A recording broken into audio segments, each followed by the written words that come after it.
today's news. This is CBS News on the Hour, presented by Indeed.com. I'm Monica Ricks in New York. At least one person has died from torrential rains that are still flooding neighborhoods in the Northeast. Look at the people's swords! That woman in Highland Falls, New York, says the water was to her knees last night. And now rescue workers from several states are headed to Vermont to help pull people from flooded homes. WCAX-TV's Calvin Cutler is there. Swift water and search and rescue teams have been called in from North Carolina and Massachusetts to assist with the effort. Now, the state is also in communication with the Federal Emergency Management Agency and is planning on issuing a disaster declaration, which helps us access funds to rebuild. President Biden has landed in Lithuania for a NATO summit set to focus on Russia's war in Ukraine.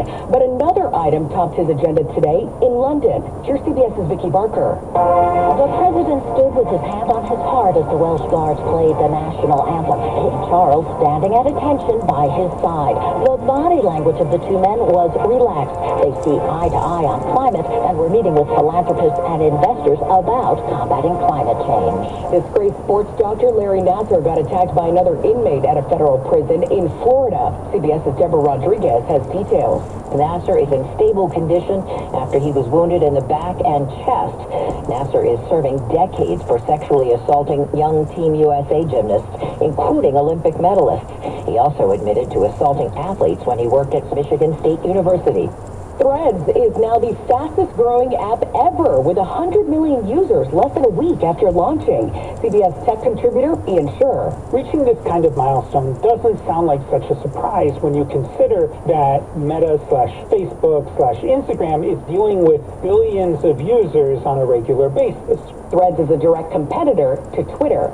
Madonna's now on the road to recovery.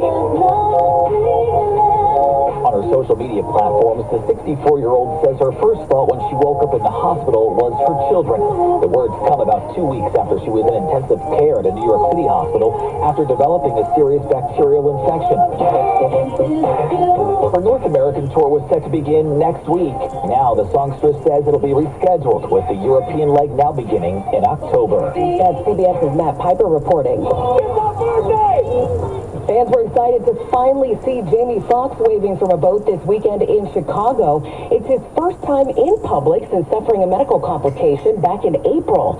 He was in a coma in the hospital for weeks, but loved ones say his health is improving. This is CBS News. Well, that's today's news. I didn't hear any good news, did you? I didn't think so. I guess it's all about perspective. The glass is half full. Well, as always, I want to thank you again for coming along with me on these Dash Cam News adventures. You know the drill. Peace, love, and all that hippie jazz. Bye-bye, everybody.